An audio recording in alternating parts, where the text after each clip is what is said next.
Hello, my name is Marcus Ruiz Evans. I was recently elected as the president of the Calexit movement, and as my job as primary spokesperson for the movement, I will give a speech written by the newly elected CEO Jason Wright of the Calexit movement. Again, this speech is by the CEO of the Calexit movement, Jason Wright, who was recently elected. I will read the speech in full. Calexit supports the fundamental human right of self-determination. When it comes to the people of any land or nation and their wish for self-governance, we support all who seek this goal for self-governance. We support all who seek this goal through means of a legal and peaceful nature. There are, indeed, many movements of peoples around the world who seek independence from their overlords, but not everyone follows the 100% legal, peaceful approach. To those who choose to fight, we do not vilify you, though we cannot attach our causes to one another. We again support the right of people to choose for themselves.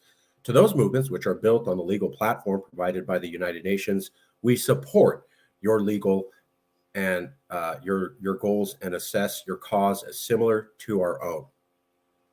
It is our sincerest hope that we can have better outreach, increased access, and further reach of messaging by being openly supportive of one another. In our assessment over the last several years, we have come to see the value of sharing messaging across platforms. Evidence to the effectiveness of this method can be found when looking at Scotland and California's independence movements. We have seen how the mainstream media within the USA refuses to cover a movement until it absolutely cannot, in which case the false narrative of extremists and fringe movements are heavily played.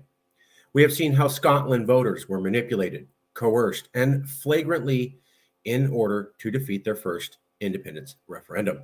In both cases, the message of the Scots' right of self-determination was very well received and spread in California, and the right of Californians was received and echoed back in Scotland.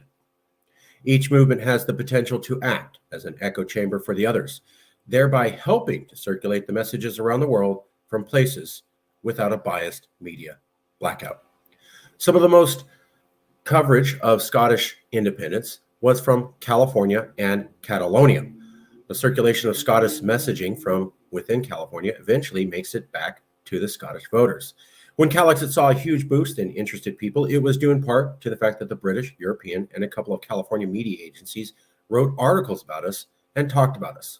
The proof, having been laid out clearly, is telling us that we, all independence movements, need to work together on sharing messaging. Only when we work together will our messages be heard by our voters. For voters to hear in California, we must rely on our friends in other parts of the world to reverberate our message. For voters in Scotland to hear, they must rely on us to echo their cause. Again, words from the newly elected CEO of the Calexit movement, Jason Wright.